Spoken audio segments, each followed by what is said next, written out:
জবাই করো, স্যাক্রিফাইস করো, আমার জন্য উৎসর্গ করো। এবার আল্লাহ দেখলেন সাইয়েদনা ইব্রাহিমের হৃদয়ের মধ্যে ইসমাইলের জন্য ভালোবাসা বেশি না কম? কত বেশি জানেন? সাইয়েদনা ইসমাইল যখন দুনিয়াতে এসেছে তখন সাইয়েদনা ইব্রাহিম আলাইহিস সালামের বয়স ছিল 86। কত? আপনাকে বাগেরহাটে 86 বছর বয়সে কারো বাচ্চা কাচ্চা হয়? হ্যাঁ, আছে এরকম পালোয়ান? আছে কেউ? নাই। সাইয়েদনা ইসমাইল যখন এসেছে দুনিয়ায় তখন সাইয়েদনা ইব্রাহিমের বয়স কত ছিল? 86। তার মানে 86টা বছর আল্লাহর কাছে কানসার দোয়া করছে, আল্লাহ একটা সন্তান দাও দাও দাও, দেয় নাই। 86 বছর বয়সে যে সন্তানটা দিল, ওই সন্তানের প্রতি মায়া, দরদ, মোহব্বত, ভালোবাসা বেশি না কম? আল্লাহ দেখতে চাইলেন এই ছেলের জন্য মায়া বেশি নাকি আল্লাহর জন্য বেশি? আল্লাহ ডেকে বললেন, ইব্রাহিম দেখি হৃদয়ে কার জন্য দরদ আর ভালোবাসাটা বেশি। যাও আমার সন্তুষ্টির জন্য 86 বছর বয়সে পাওয়া কলিজার টুকরা দুধের বাচ্চা ইসমাইলকে জবাই করে আমার খুশি অর্জন করো। জবাই করো, স্যাক্রিফাইস করো, আমার জন্য উৎসর্গ করো। এরপর ওনার ছেলের সাথে কি বললেন আছে না নাই? ফালাম্মা বালাগা মাআহু সা'য়া ক্বালা ইয়া বুনাইয়া ইন্নী আরা ফিল মানামি আন্নী আযবাহুক ফানজুর মাযা তারা। দুধের বাচ্চা ছোট্ট ইসমাইল ডেকে বলে, ও ইসমাইল, আমি স্বপ্নে দেখেছি আমি তোমারে জবাই করছি, এখন কি করব? সুবহানাল্লাহ। আমার আব্বা যদি আমার কইতো, আপনার বাবা যদি বলতো, আব্বা তোরে তো দেখছি স্বপ্নে জবাই করি, আমরা কইতাম, আব্বা আমার দেখেন না, আমার বড়টারে দেখছেন। কথা কন। আমরা বলতাম, ছোটটারে দেখছেন, ওইটারে জবাই করেন, মাইজ্জাটারে করেন, বড়টারে করেন, আই ন আই হাইতান ন। সুবহানাল্লাহ কইবেন না? কি বাবা, কি ছেলে! ইন্নী আরা ফিল মানামি আন্নী আযবাহুক ফানজুর মাযা তারা। ইসমাইল স্বপ্নে দেখেছি তোমারে জবাই করতেছি, কি করব কও? সাইয়েদনা ইব্রাহিম এই প্রশ্ন করার পরে সাইয়েদনা ইসমাইল বললেন, ক্বালা ইয়া আবাতি ফাআল মা তুমার। বাবা আপনি স্বপ্নে যা দেখেছেন ঠিক তাই করেন, যা দেখেছেন তাই করেন। আমগো পোলাগুলাও পোলা, ওনার পোলাও পোলা। সাতাজিদুনি ইনশাআল্লাহু মিনাস সাবিরিন। আব্বা আমি তো ডরাই না, আপনি ডরায়েন না। আমি ভয় পাই নাই, আমি ভয় আছে, আপনি ভয় পান কিনা? আল্লাহু আকবার। কি ছেলে দিয়েছিল আল্লাহ তারে! ইফআল মা তুমার সাতাজিদুনি ইনশাআল্লাহু মিনাস সাবিরিন। ও বাবা আপনি ভয় পায়েন না, ইনশাআল্লাহ আপনি আমারে ধৈর্যশীল দেখতে পাবেন, আপনি আমারে ধৈর্যশীল দেখতে পাবেন। তাহলে ছেলের সাথে কি কথা হয়েছে কোরআনে আছে না নাই? বলতে দেরি, ছুরি নিয়ে গলার মধ্যে ছুরি চালাতে 1 সেকেন্ড দেরি করে নেই। সুবহানাল্লাহ পড়েন। তার মানে এই পরীক্ষায়ও আল্লাহ বলেন, ক্বাদ সাদ্দাকতা রুইয়া ইন্না কাযালিকা নাজজিল মুহসিনিন। ইব্রাহিম ছুরি আর চালায়ও না। ইসমাইলকে মারা আমার উদ্দেশ্য না, তোমার হৃদয়টা দেখা উদ্দেশ্য। এই ইসমাইল মরে গেলে তো সব ঘটনা উলটপালট লেগে যাবে, কারণ আখিরি জামানার পয়গম্বর বিশ্বনবী মুহাম্মদ রাসূলুল্লাহ সাল্লাল্লাহু আলাইহি ওয়াসাল্লাম এই ইসমাইলের বংশে পৃথিবীতে আগমন করবে। চিল্লায় এখন ঠিক কিনা? ইসমাইলকে বাঁচিয়ে রাখা আল্লাহর জন্য ওয়াজিব, আল্লাহ নিজের জন্য এটাকে আবশ্যক করেছেন। সুবহানাল্লাহ পড়েন। Could you imagine কি স্যাক্রিফাইস তিনি করেছেন? প্রতিটা পরীক্ষায় পাস। পরীক্ষার ফলাফলে আল্লাহ কি বললেন? তোমার আমি কি বানাইলাম? নেতা। নেতা হওয়া এত সোজা না। লিডারশিপ কোয়ালিটিটা অনেক গুরুত্বপূর্ণ কোয়ালিটি, এটা চাইলেই পাওয়া যায় না। এটা নিজেকে তিলে তিলে পরীক্ষায় উত্তীর্ণ করে, কষ্টি পাথর দিয়ে যাচাই বাছাই হওয়ার পরে নিজেকে প্রমাণ করে করে নেতা হতে হয়। চিৎকার করে বলেন ঠিক কিনা? আল্লাহ বললেন, আমি আমার খালিলরে খালি পরীক্ষার উপর পরীক্ষা নিলাম। যারে আল্লাহ ভালোবাসে বেশি তার জীবনে পরীক্ষা। বিশ্বনবীরে আল্লাহ বুঝাতে চাইলেন, ও আমার নবী, আপনার জীবনটা পরীক্ষাময়। এত পরীক্ষা দেখে বিচলিত হওয়ার কিছু নাই, টেনশনে পড়ার কিছু নাই, নিরাশ হওয়ার কিছু নাই। আপনার পিতা ইব্রাহিমকেও এরকম অনেকগুলো আমি পরীক্ষা নিয়েছি, আর প্রতিটা পরীক্ষায় আমার ইব্রাহিম খলিল সফলতার সাথে উত্তীর্ণ হয়েছে। আশাদ্দুন নাসি বালাআন আল আম্বিয়া। এই পৃথিবীতে সবচেয়ে বেশি বালা মুসিবত আর পরীক্ষা আসে নবীদের। কাদের? সুম্মাল আমসাল ফাল আমসাল। এরপরে সিদ্দিকিনদের, শুহাদাদের, সলিহিনদের। ইবসালা আর রাজুলু হাসাবা দীনি। ব্যক্তির দিনদারি যত বেশি তার উপর আল্লাহর পরীক্ষা। এজন্য মুমিন পরীক্ষাতে ভয় পায় না, মুমিন কখনো বিচলিত হয় না। মুমিন ভরসা রাখে একজনের উপর। চিল্লায় বলেন তিনি কে? আল্লাহ বললেন পরীক্ষার পর পাহাড় সম পরীক্ষা দিয়ে আমি আমার খলিল ইব্রাহিমকে যাচাই করেছি। একটা পরীক্ষায় ইব্রাহিম ফেল করে নাই, প্রতিটা পরীক্ষায় পাস। এগুলো বলে বলে বিষ্ণুনবীর আল্লাহ সান্ত্বনা দিচ্ছেন, নবী ওরা আপনারে গালি দেয় জাদুকর বলে, ওরা আপনারে গালি দেয় গণক বলে, ওরা আপনারে কবি বলে গালি দেয়, ওরা আপনারে পাগল বলে গালি দেয়, একটার পর একটা পরীক্ষায় আপনি জর্জরিত হচ্ছেন। নবী আপনার পিতা ইব্রাহিম তার চেয়েও বেশি পরীক্ষায় পড়েছে। দুনিয়াতে আমরাও যারা পরীক্ষার শিখা, আমরাও সাইয়েদনা ইব্রাহিমের জীবনী থেকে শিক্ষা নেওয়ার দরকার আছে না নাই? গালি আসবে, মন্দ কথা আসবে, বিপদ আসবে, জেল জরিমানা আসবে, ঝুঁকি আসবে। এই ঝুঁকি আর রিস্কের মধ্য দিয়ে কালিমার দাওয়াতের প্রচারের কাজ করতে হবে। চিল্লায় এখন ঠিক কিনা? এটাই মুমিনের বৈশিষ্ট্য। ঝুঁকি, বিপদ, পরীক্ষা, বালা, মুসিবত এগুলো মুমিনের লক ছাড়ে না, পিস ছাড়ে না। কারণ মুমিনরে পছন্দ করে কে? মুমিন খুব ভালো করেই জানে বিপদের পরেই বিজয় দান করবে কে। রাত্রি যত গভীর হয়, সুবহে সাদিকের সময় কাছে আসতে থাকে, গর্ভবতী নারীর পেটের ব্যথা যত বাড়তে থাকে, নতুন মেহমান দুনিয়ায় আসার সময় ঘনাতে থাকে, তেমনি ইসলামের পক্ষে যারা কথা বলে তাদের উপরে বিপদ, ঝুঁকি, অত্যাচার, অনাচার যত বাড়তে থাকে, কালেমার বিজয়ের সময়টাও কাছে আসতে থাকে, কাছে আসতে থাকে। এই নাজরানা আমাদেরকে দিতে হবে। পরীক্ষায় আমাদেরকে সাইয়েদনা ইব্রাহিমের মতো উত্তীর্ণ হতে হবে। জালিমরা বেশি দিন থাকতে পারে না, এটা ইতিহাস সাক্ষী। কথা বলেন? যারা জুলুম করে তাদের জন্য তো সাহায্য নাই, যারা মাজলুম তাদের জন্য সাহায্য। বদরের প্রান্তরে 313 জন মাত্র দরিদ্র, গরিব, মাজলুম সাহাবী, তাদের জন্য আকাশ থেকে ফেরেশতা দিয়ে নুসরাত সাহায্য করেছে কে? তার মানে মাজলুম আল্লাহর পক্ষে আর জালিমের বিপক্ষে, ঠিক কি না? জালিমের জন্য কোনো সাহায্য নাই, বরং দুনিয়ায় যারা জুলুম করে তাদের ক্ষমতা বেশি দিন থাকে না। ফেরাউন বেশি দিন থাকে নাই, থাকছে? নমরুদ বেশি দিন থাকে নাই, থাকছে? থাকতে পারে না। যারা দুনিয়াতে রক্ত ঝরায় এরা থাকতে পারে না, বরং যাদের রক্ত ঝরে তাদেরকে আল্লাহ বিজয় দিয়ে দেয়। আর যারা রক্ত ঝরায় এদের শেষ রক্ষাও হয় না, এরা জান নিয়ে পালাবার সুযোগ পায় না। কথা বলেন? এজন্য পরীক্ষা আসলে মুমিন ভয় পাবে?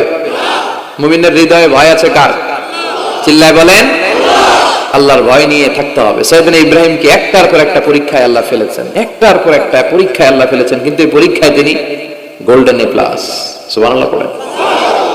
রব্বুল আলামিন বলেন, ওয়া ইয বিতালা ইব্রাহিমা রাব্বুহু বিকালিমাতিন ফাতাম্মাহুন্না ক্বালা ইন্নী জাইলুকা লিন-নাসি ইমামা। ও খলিল, একটার পর একটা পরীক্ষা আমি তোমার জীবনে নিয়েছি। বিশ্বনবীরা বললেন আমার ইব্রাহিমের উপর একটার পর একটা পরীক্ষা আমি নিয়েছি, ইব্রাহিম প্রতিটা পরীক্ষায় পাস। আর খুশি হয়ে আমি বললাম, ইব্রাহিম আমি তোমার নেতা বানায় দিলাম। Allah put Sayyidina Ibrahim in some tests and trials, and Sayyidina Ibrahim successfully overcome all the tests. Allah said, Ibrahim, I'm gonna make you the leader. Ibrahim, আমি তোর লিডার বানাই দেব। এই ফলাফল স্বরূপ তোমার আমি গোটা বিশ্বের নেতা বানাই দেব। I'm gonna make you the leader. এজন্য সাইয়েদনা ইব্রাহিমকে নেতা বানাই দিলেন কে? একটার পর একটা পরীক্ষা তিনি দিয়েছেন। একটাও সাধারণ পরীক্ষা ছিল না, সব ভয়ঙ্কর পরীক্ষা। পরীক্ষাগুলো ছিল অগ্নি পরীক্ষা, পরীক্ষা নাম্বার 1 ইলকাউহু ফিন্নার, আগুনের পরীক্ষা। নমরুদ বলে, ইব্রাহিম ঈমান ত্যাগ করো, না হলে আগুনে ফেলবো। কোথায় ফেলবো? সাইয়েদনা ইব্রাহিম বলে, আমার জীবন যাবে কিন্তু ঈমান যাবে। ঈমানের পথে অবিচল থেকে আমার মরণ যেন হয়। তোমারই কাছে মিনতি আমার, তোমারই কাছে মিনতি আমার, মহামহিম দয়াময়। ঈমানের পথে অবিচল থেকে আমার মরণ যেন হয়। পড়ে না? নমরুদ বলে, ইব্রাহিম ঈমান ছাড়ো, তা না হলে আগুনে ফেলবো। ইব্রাহিম বলে, জীবন যাবে কিন্তু ঈমান যাবে। তার মানে পরীক্ষায় পাস, আগুনে ফেলে দেয়া হলো। ঈমান হারা করতে পারে নাই নমরুদ। তার মানে আগুনের পরীক্ষায় নাকি ফেল না পাস? পরীক্ষা নাম্বার 1। পরীক্ষা নাম্বার 2 আল্লাহ বললেন, ইব্রাহিম কলিজার টুকরা সন্তান ইসমাইলকে আর প্রিয়তমা স্ত্রী হাজারকে মক্কার ধুধু প্রান্তরে রেখে আসো, যেখানে কোনো মানুষ নাই। কোনো পাখি নাই, কোনো প্রাণী নাই, কোনো খাওয়ার পানিও নাই, কেউ নাই, জনমানব শূন্য এলাকার মধ্যে। ফ্যামিলির সবাইকে রেখে আসো, ইসমাইলকেও রেখে আসো, হাজারকেও রেখে আসো। কোনো টু শব্দ করলেন না। সাইয়েদনা ইব্রাহিম কিছু জিজ্ঞেসও করলেন না, বলার সাথে সাথে ওনার স্ত্রী আর কলিজার টুকরা বাচ্চাটারে মক্কার ধুধু প্রান্তরে রেখে দিয়ে আসলেন। এই পরীক্ষায়ও কথা বলেন, এই পরীক্ষায়ও আমাদেরকে যদি আল্লাহ বলে যাও তোমার সন্তান তোমার স্ত্রীকে রেখে আসো সাহারা মরুভূমিতে, পারবেন? হ্যাঁ, কি পরীক্ষা দিয়ে আল্লাহ প্রিয় হয়েছে।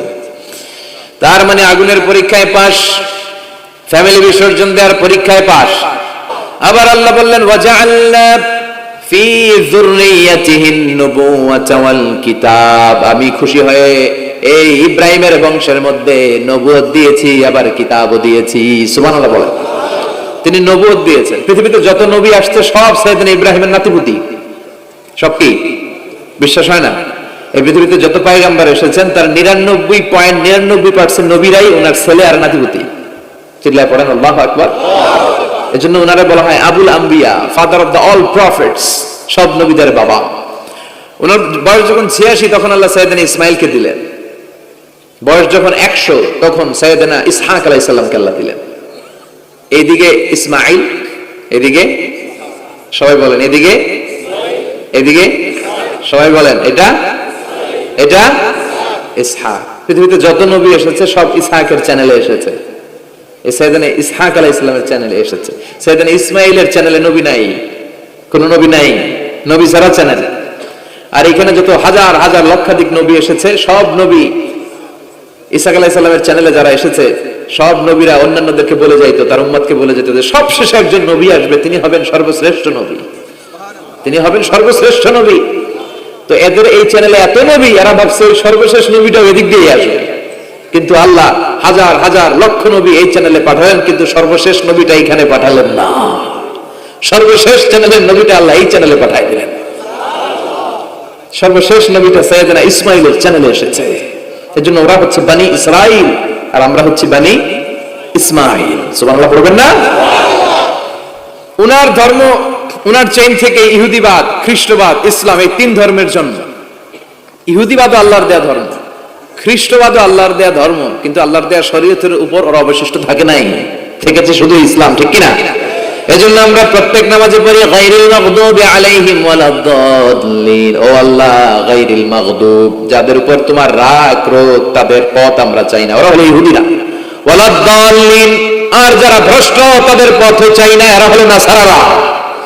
তিন ধর্মের গোড়া সাইয়েদনা ইব্রাহিমের সাথে লেগেছে। এজন্য এই তিন ধর্মকে একসাথে বলে কম্পারেটিভ রিলিজিয়ন, তুলনামূলক ধর্মতত্ত্বের ভাষায় অ্যাব্রাহামেটিক ফেইথ। কি বলে? অ্যাব্রাহামেটিক ফেইথ বলে। এজন্য ওনাকে বলা হয় আবুল আম্বিয়া। সব নবীরা এই চ্যানেলে এসেছে, তার মানে সব নবী সাইয়েদনা ইব্রাহিমের নাতিপুতি। আবার এই প্রতিটা নবীর জন্য আল্লাহ তাআলা আকাশ থেকে কিতাব নাযিল করেছেন। চিল্লায় বলেন ঠিক কিনা? আল্লাহ বলে ইব্রাহিম তোমারও আমি কিতাব দিলাম। সাইয়েদনা ইব্রাহিম আলাইহিস সালামের উপর কিতাব আছে না নাই? ওই কিতাবের নাম কি? কে পারে? ইন্না হাযা লাফিস সুহুফিল উলা সুহুফি ইব্রাহিম ওয়া মূসা। সুহুফি ইব্রাহিম, সাইয়েদনা ইব্রাহিমকে আল্লাহ তাআলা সহিফা দান করেছেন। চিল্লায় পড়েন আল্লাহু আকবার। আবার এই নবীর নামে আল্লাহর কোরআনে একটা সূরা আছে না নাই? কথা কোন? কি নাম সূরা? সূরা আলিফ লাম রা। কিতাবুন আনজালনাহু ইলাইকা লিতুখরিজান নাসা মিনাল যুলুমাতি ইলান নূর। সুবহানাল্লাহ পড়েন। আলিফ লাম রা। I have revealed this holy and sacred book unto you in order to lead the mankind out of darkness into the light. ও নবী, আমি এই কিতাবকে আপনার কাছে পাঠিয়েছি অন্ধকারাচ্ছন্ন মানুষগুলোকে অন্ধকার থেকে আলোর দিকে নিয়ে যেতে। এই কোরআনের ভেতরে আলো আছে না নাই? সবকিছুর সমাধান আছে না নাই? সমাধান চাও যদি জীবনে মরণে, ফিরে যাও খুঁজে নাও, চোখ রাখো কোরআনে। সুবহানাল্লাহ পড়েন। চোখ রাখবেন কোথায়? নাকি মোবাইলে, না টিভিতে, না এটিএন বাংলার পর্দায়? আসিতেছে আগামী শুক্রবার রঙিন পর্দায়। চোখ রাখুন এটিএন বাংলায়। এটিএন বাংলায় চোখ রাখবেন? কই রাখবেন? সমাধান চাও যদি জীবনে মরণে, ফিরে যাও খুঁজে নাও, চোখ রাখো কোরআনে, ঠিক কি না? If you want the solution this dunya and akhirah, go back, have a look to the holy Quran. সুবহানাল্লাহ পড়েন। কি নবী আল্লাহ বানালেন, ওই নবীর নামে আল্লাহ একটা সূরা দিলেন। আবার আল্লাহ বললেন, ও দুনিয়ার মুসলমানেরা শোনো, তোমাদেরকে মুসলমান বলে নাম করেছে সাইয়েদনা ইব্রাহিম, ঠিক কি না? আবার এই নবী সাধারণ কোন নবী নয়, এই নবী হলো তোমাদের জাতির পিতা। আমাগো জাতির পিতা কেডা? কথা কন আরো জোরে, সবাই মিলে বলে, মিল্লাত আবিকুম ইব্রাহিম হুয়া সাম্মাকুমুল মুসলিমিন। মিল্লাত আবিকুম ইব্রাহিম, তোমাদের জাতির পিতার নাম, আমাদের জাতির পিতার নাম ওয়া সাম্মাকুমুল মুসলিমিন, তিনিই তোমাদেরকে মুসলমান নামকরণ করেছে। আবার আল্লাহ বললেন, আসলিম ইব্রাহিম, তুমি সবাইরে মুসলমান বানাও, আগে নিজে মুসলমান হও। আসলিম ক্বালা আসলামতু লিরাব্বিল, ও ইব্রাহিম তুমি মুসলমান হও, বলার সাথে সাথে ইব্রাহিম বলে, আল্লাহ দেরি নাই, আমি মুসলমান হয়ে গেলাম। ইহুদিরা দাবি করতো সাইয়েদনা ইব্রাহিম নাকি ইহুদি, নাউজুবিল্লাহ পড়বেন না? খ্রিস্টানরা দাবি করতো সাইয়েদনা ইব্রাহিম নাকি খ্রিস্টান। আল্লাহ বলে, মা কানা ইব্রাহিম ইয়াহুদিয়াও ওয়ালা নাসরানিয়াও ওয়ালাকিন কানা হানিফাম মুসলিমা। আল্লাহ বলে, আমার ইব্রাহিম ইহুদি নয়, আমার ইব্রাহিম খ্রিস্টান নয়, আমার ইব্রাহিম পাক্কা মুসলমান। হানিফান মুসলিমা, পাক্কা মুসলমান, ওনার ইসলামে কোনো সন্দেহ। এজন্য আল্লাহ খুশি হয়, ওনার একটা উপাধি দিলেন, উপাধিটা হলো লা হালিম। ইন্না ইব্রাহিম লা হালিমুন আওয়াহুম মুনিব, আমার ইব্রাহিম সহনশীল, আমার ইব্রাহিম ভদ্র। সুবহানাল্লাহ বলেন। আমাদের বাংলাদেশে আমাদের মুসলমানদের মধ্যে এটা সবচেয়ে বড় অভাব, সহনশীলতা আমাদের নাই। কথা কর, নিজে যেটা বুঝি ওইটাই। আমি তাবলীগ করি, আমি মনে করি আমি হক, বাকি সব বাতিল। এই সমস্যাগুলো বাগেরহাটে আছে না নাই? হ্যাঁ, আমি যদি জামাত ইসলাম করি, আমি মনে করি আমি হক, বাকি একটা দলরা আমি হক বলতে চাই না, আছে না এরকম? আমি আহলে হাদিস, সো আমি হক, আর বাকি যা আছে সব বাতিল। আমি কওমি, তো আমি ভালো, আলিয়া সব খালিয়া। কথা কর। আবার আমি আলিয়া, আমি ভালো, কওমিয়া সব শেষ।